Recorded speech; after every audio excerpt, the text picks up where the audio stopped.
하나님의 말씀은 히브리서 9장 28절입니다. 같이 합독합니다. 이와 같이 그리스도도 많은 사람의 죄를 담당하시려고 단번에 들이신 바 되셨고 구원에 이르게 하기 위하여 죄와 상관없이 자기를 바라는 자들에게 두 번째 나타나시리라. 아멘. 예수님께서 십자가에서 마지막으로 외치신 말씀이 바로 다 이루었다 하는 말씀이었습니다. 예수님이 다 이루셨다라고 했습니다. 예수님이 다 이루신 것이 과연 무엇일까요?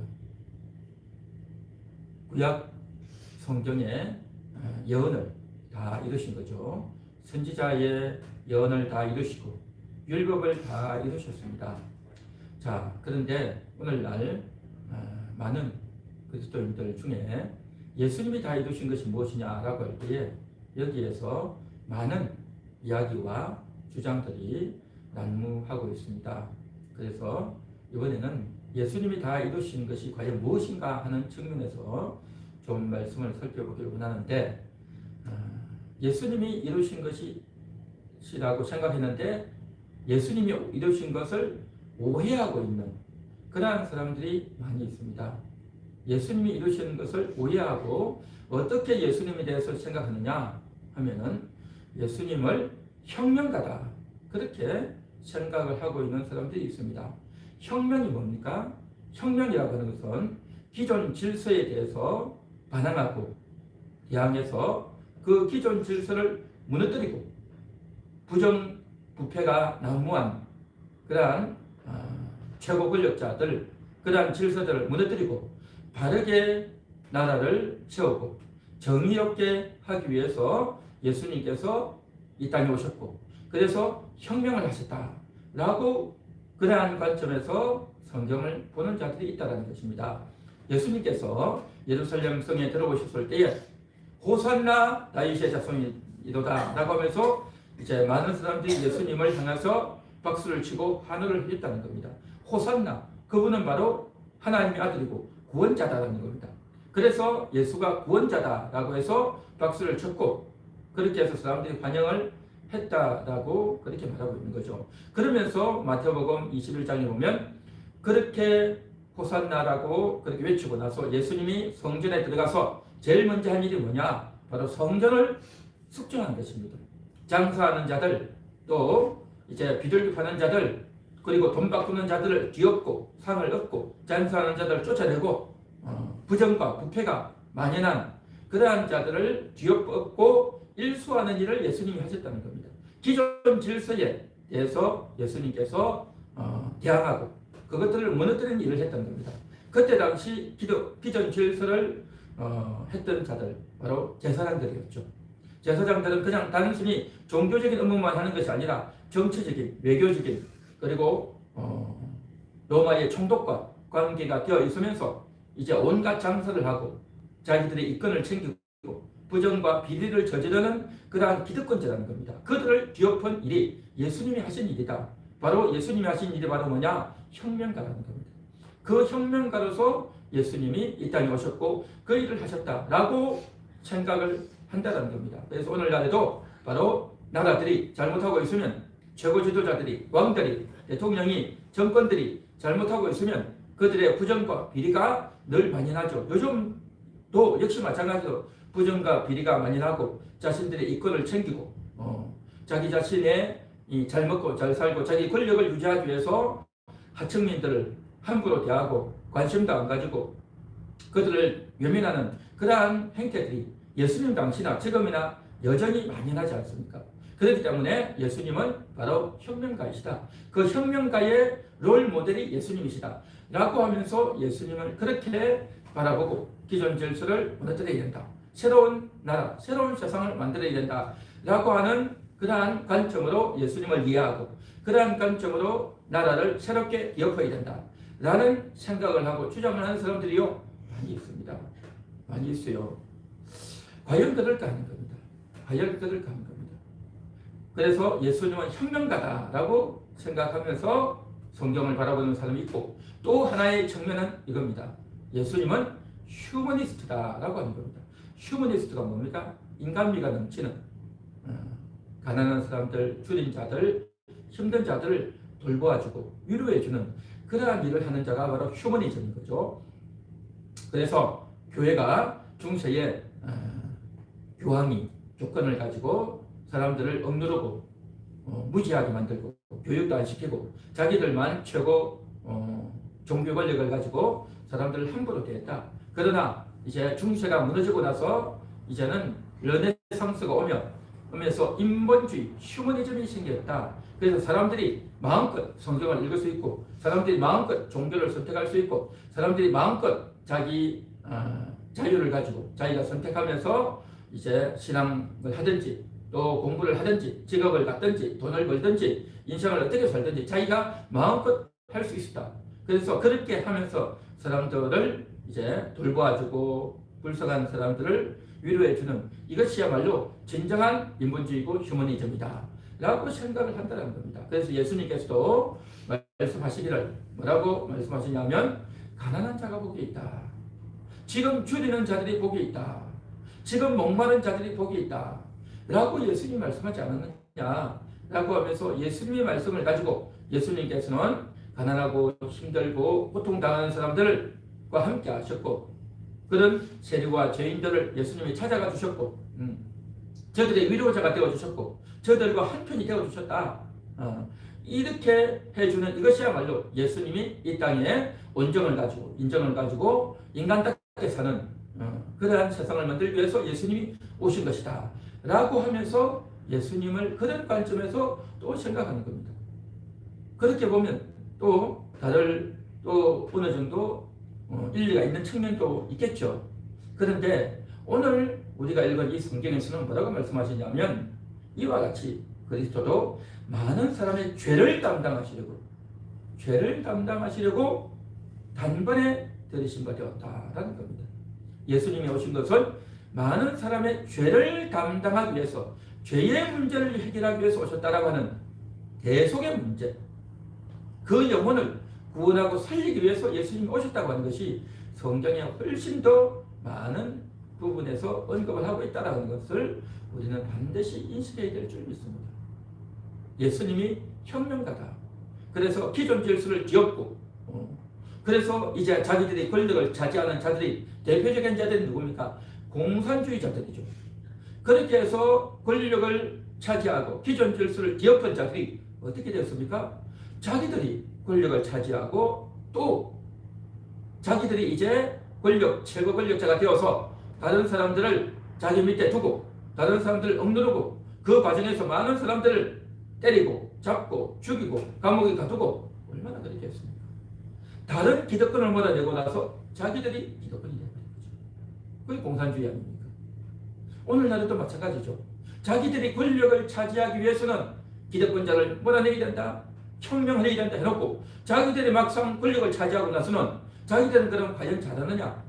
여전히 부정하고 부패하고 못된 짓을 하고 사기를 치고 온갖 못된 짓을 한단 말이죠. 똑같은 거예요. 똑같은 거.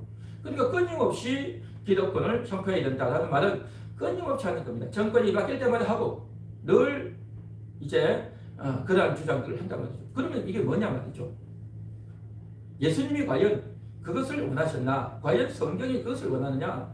성경에 어디에도 예수님이 혁명가다 라고 말한 데가 어디 있느냐 하는 겁니다. 그런 측면에서 우리가 성경에 대해서 예수님의 십자가에 대해서 오해하는 대표적인 자가 바로 예수님은 혁명가다 라고 하는 주장입니다. 또 하나는 뭐냐면 예수님은 인본주의자다, 휴머니즘이다 라고 하는 것도 굉장히 인정적이고 감동적이고 어려운 사람, 불쌍한 사람, 가난한 사람을 도와주고 밥을 못 먹고 굶어가고 병드는 사람들을 위해서 수고해 주는 것 참 귀하고 참 놀랍죠. 근데 예수님의 말씀을 자세히 보면 가난한 자가 복이 있고 줄인 자가 복이 있다고 했는데 그런데요 예수님 당시에 예수를 그렇게 믿고 따랐던 자들이요 과연 복이 되었는가 하는 겁니다. 예수님을 믿고 따랐지만 여전히 가난했고요. 예수님을 믿고 따랐지만 오히려 박해를 받았고요. 예수님을 믿고 따랐지만 오히려 이제 매를 맞고 굶주리고 어려움을 더 당했어요. 예수님을 가장 잘 따랐던 12제자들, 그들은 어떻게 되었습니까? 오히려 순교를 당하고 고생했습니다. 그게 무슨 복이냐 말이죠. 예수님이 말씀하신 너희가 복이 있다 했는데 그들이 과연 복되냐 말이죠. 예수님이 말씀하신 복이 뭐냐 하는 겁니다. 사람들이 생각하는 복은 뭡니까? 따뜻하게 안정적으로 좋은 집에서 잘 입고 잘 먹고 잘 사는 그런 거 복 아니겠습니까? 그런데 제자들이 그랬냐 말이죠. 예수님 같아서가 그렇게 못했잖아요. 머리 둘 것도 없고 예수님이 죽었을 때도 정말 고난 가운데 고통 가운데 가장 악랄하게 비참하게 돌아가셨단 말이죠. 그러면 예수님 같아서가 복이 없는데 그거 무슨 복이라고 할 수 있냐 말이죠. 진정 예수님이 말씀하신 복이라는 것이 이 땅에서 사람들이 생각하는 그런 복이냐는 말이죠. 전혀 아니죠. 예수님이 말씀하신 복이라고 하는 것은 뭡니까? 이 땅에서 고난을 당하고 어려움이 당해도 인내하고 견뎌내며 그러면서 이 땅에서 잘 먹고 잘 사는 것이 아니라 하늘의 복을 말한 것입니다. 하늘의 복, 영혼의 복, 그 복을 말씀한 것이 예수님이 복이 있다라고 한 것이. 그래서 예수님이 가난한 자가 복이 있다는 것은 지금 당장 돈이 없고 먹을 것이 없고 병든 그 사람 자체를 보고 복이 있다고 하는 것이 아니라 그러한 가난하고 병들지만 그래도 하나님을 바라보는, 예수님을 바라보는, 하나님을 바라보는 믿음을 가지고 이 어려움을 견뎌내는 그러한 자들을 향해서 가난한 자다라고 말하는 것입니다. 육신적인 가난함, 몸이 단순히 아픈 그런 병든 자를 향해서 가난하고 병들고 억눌렸다라는 것이 아니라 그들이 하나님을 만나야 되는데, 하나님이 응답을 받아야 되는데, 하나님이 역사해 주기를 기다리는데 그것을 내가 응답을 받지 못했고 하나님이 응답을 지연하고 있고 그래서 하나님을 더 간절히 만나려고 하는 그 마음의 가난을 예수님이 말씀하신 것이지, 이 땅에서 단순히 육신적인 가난과 배고픔을 위해서 예수님께서 복이 있다라고 한 것이 아닌 겁니다. 물론 그렇게 병들고 가난한 사람들을 우리가 돌보아야 되고 또 그런 사람들에게도 구제도 해야 되겠지만 예수님이 궁극적으로 말씀하신 것은 그러한 것을 말한 것이 아니다라는 겁니다. 오늘날에도 얼마나 많은 사람들이 굶주리고 먹지 못해서 힘든 사람들이 얼마나 많습니까? 그러면 그 사람들이 과연 복이 있다라고 말을 할 수 있겠냐 말이죠. 예수님이 말씀하신 복이 있다라고 하는 것은 단순한 육신적인 병들고 가난함이 아니라 바로 예수님 때문에, 하나님 때문에, 하나님을 만나지 못해서 하나님을 사모하는데 그 하나님을 더 사모하고 갈망하는 그 마음, 그것을 가리켜서 성경에서는 가난하다라고 하는 것입니다. 오늘 시간 정말 주님의 그 십자가를 바르게 우리가 이해해야 되겠고, 주님의 십자가를 이해하는 데 있어서 십자가를 오해하고 주님이 다 이루셨다고 하는 것에 대해서 오해하는 사람들이 너무 많기 때문에 우리가 오늘도 정말 그 십자가를 바르게 인식해야 될 줄 믿습니다. 특별히 오늘 성경에서는 많은 사람의 죄를 담당하시려고 단번에 들이신 말이었다는 겁니다. 단번에 들이셨다. 단번에 들이셨다는 게 뭐겠습니까? 여기에서는 구약적인 성경 배경을 좀 알아야 되는데, 원래 이스라엘 백성에서는요, 이제 대제사장이 제사를 드리려면 어떻게 하느냐면 1년에 한 번 대제사장이 지성소 안에 들어가는 걸 알고 있는데 아닙니다. 3번 들어갑니다. 3번 들어가요. 어떻게 3번 들어가느냐? 제일 처음에 들어가서는요, 그 성소 안에서 지성소 안으로 향을 피우게 됩니다. 향을 자욱하게 피워서 앞이 보이지 않도록 향을 자욱하게 피우기 위해서 향 피우기 위해서 들어가야 되는 겁니다. 그게 첫 번째 들어가는 겁니다. 대속죄일 날 그렇게 향을 자욱하게 피우고 나서 그 다음에 이제 나와서 어떻게 하느냐? 이제 대제사장이 자기 대제사장 옷에 피를 잔뜩 묻히고 그 피를 잔뜩 묻히고 그 피를 가지고 또 들어가야 되는 겁니다. 그래서 자기의 죄를 씻기 위해서 대제사장 자신이 죄인이기 때문에 자기 옷에 대제사장 의복에다가 옷을 피를 잔뜩 묻히고 자기가 죄인이기 때문에 자기가 먼저 죄사함을 받아야 되기 때문에 그렇게 해서 또 들어가야 되는 겁니다. 그게 두 번째입니다. 그리고 세 번째 들어가는데 그 세 번째는 뭐냐? 온 이스라엘 백성을 위해서 또 사제하기 위해서 이제 양을 잡는데 한 양은 잡아서 성소 안으로 가지고 들어가고 또 한 양은 아사셀로 보내면서 그렇게 제사를 드리는 겁니다. 그래서 온 이스라엘을 속죄하기 위해서 그들을 위해서 들어가는 겁니다. 그게 세 번째 들어가는 겁니다. 세 번째, 첫 번째는 향을 피우기 위해서, 두 번째는 자기의 죄를 속하기 위해서, 세 번째는 온 이스라엘 백성들의 죄를 속하기 위해서 이제 들어가는 겁니다. 그렇게 세 번을 들어가요. 그런데 예수님께서는 그것이 해마다 지속되는 겁니다. 해마다 대속죄일에 그 일을 하는 겁니다. 이것이 대제사장이 해야 될 임무인 겁니다.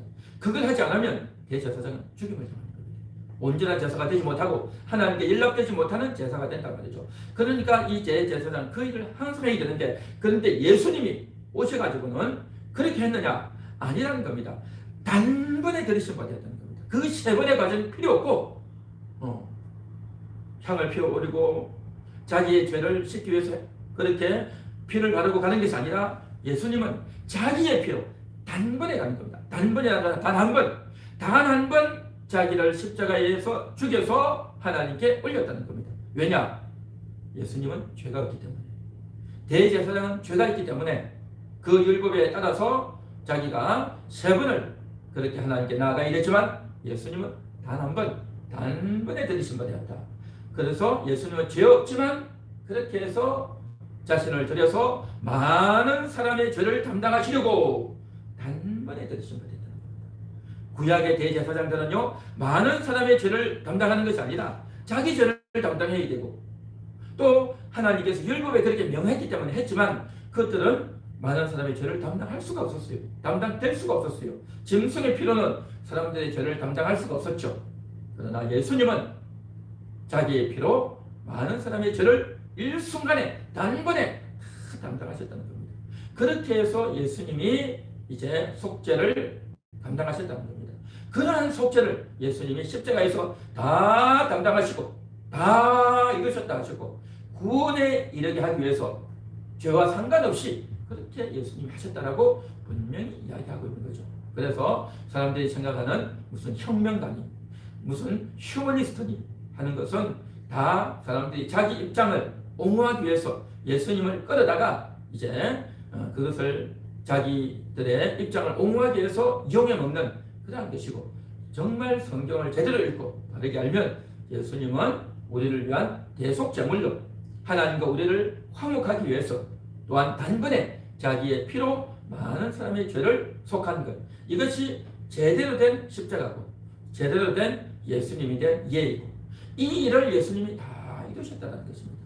이러한 사실을 오늘도 우리가 인식하면서 예수님의 십자가에 대한 오해를 풀고 바른 이해를 가지고 올바른 믿음과 인식을 가지고 주님께 감사하면서 나아가야 될 줄 믿습니다.